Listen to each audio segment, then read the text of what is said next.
Hello folks, this is the complete boss guide for Signora, so let's get to it.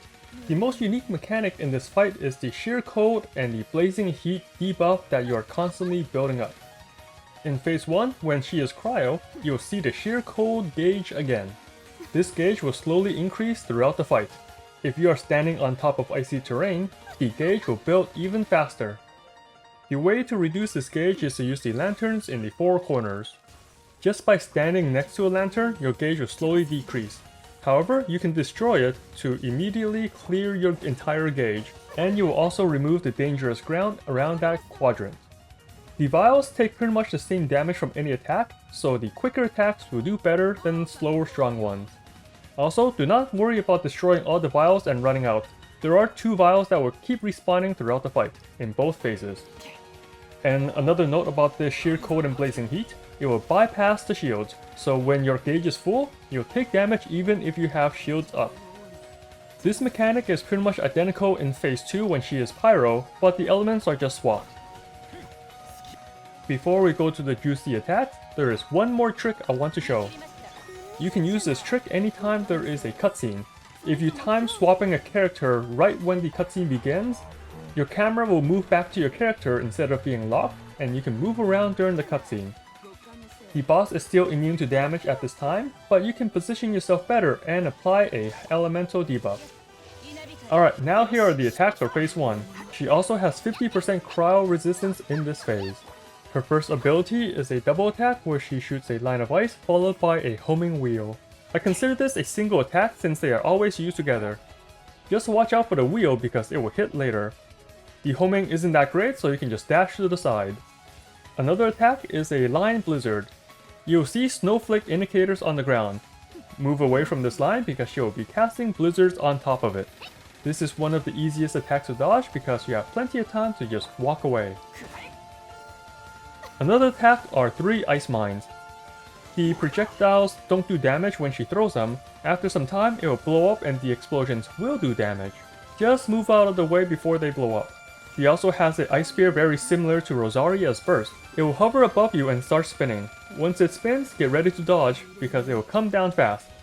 This one is kinda hard to time your iframes, but practice makes perfect. After it hits the ground, make sure you move away because it will also explode. From time to time, she will also summon 5 icicle shards. These shards are pretty annoying because it has strong homing, and there's 5 of them. She only shoots 1 at a time, so you can dodge between each shard, but it still takes a lot of stamina to avoid all 5. And her final attack is a teleport. She will teleport on top of you and quickly do an attack. Be quick and ready to dodge this one. So that's all her attacks in phase 1, but to make things harder, the majority of her attacks will leave behind an icy trail that will stay on the ground throughout the fight until you cleanse it with a lantern. Once she gets to about 20% health, she will transform into a cocoon. This shield is immune to cryo and hydro damage as well as physical, except from a claymore. You can also use the other elements to do some damage to the shield. But what you really want to look for are the moths that spawn. After collecting a moth, it will make your next attack do extra damage to the shield. The next attack can be any damaging ability, including elemental skills. She'll also be throwing out ice attacks throughout this phase, but they don't do that much damage. Once you deplete the shield, she will enter phase 2. In phase 2, all her attacks will do pyro damage and she will have 70% pyro resistance.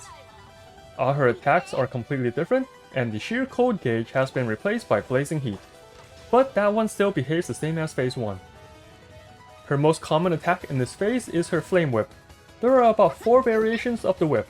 She can do a single swing, a double swing back to back, a frontal cone attack, and a long range triple whip that hits twice. These are all pretty telegraphed and easy to dodge, so just keep an eye on the boss when she pulls out the whip. The most annoying part for me is the camera because she is very tall and you cannot zoom out enough to see the complete boss. Anyways, another common attack is the Firebird. This Firebird will stay active for a while and it has very strong homing. You can move away and run around in circles, or you can also dash through it to give you even more time to ignore the bird.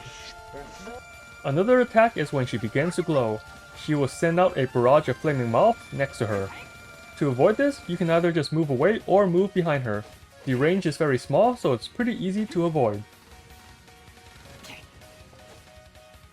There is another attack where she begins glowing, but this one lasts longer.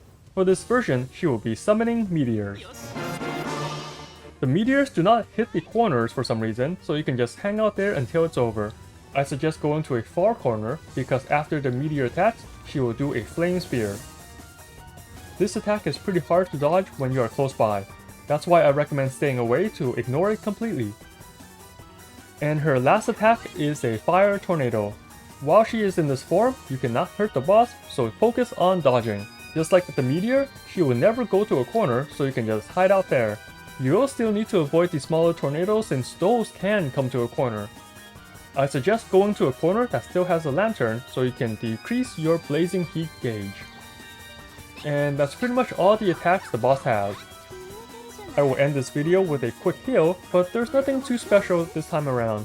I don't have a no damage run or a solo kill yet, but I might in the future, you never know. Anyways, thanks for watching and enjoy the rest of the fight.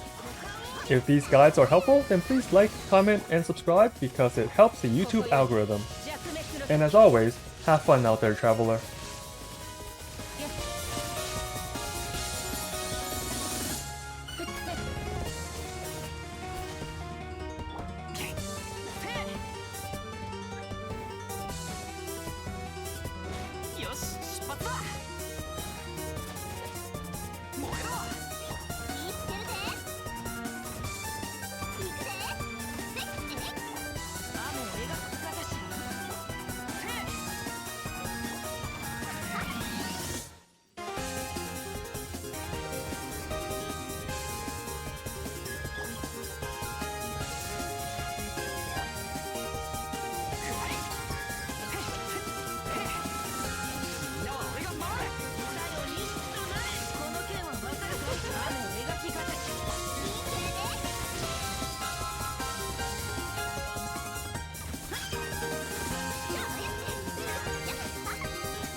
Yes.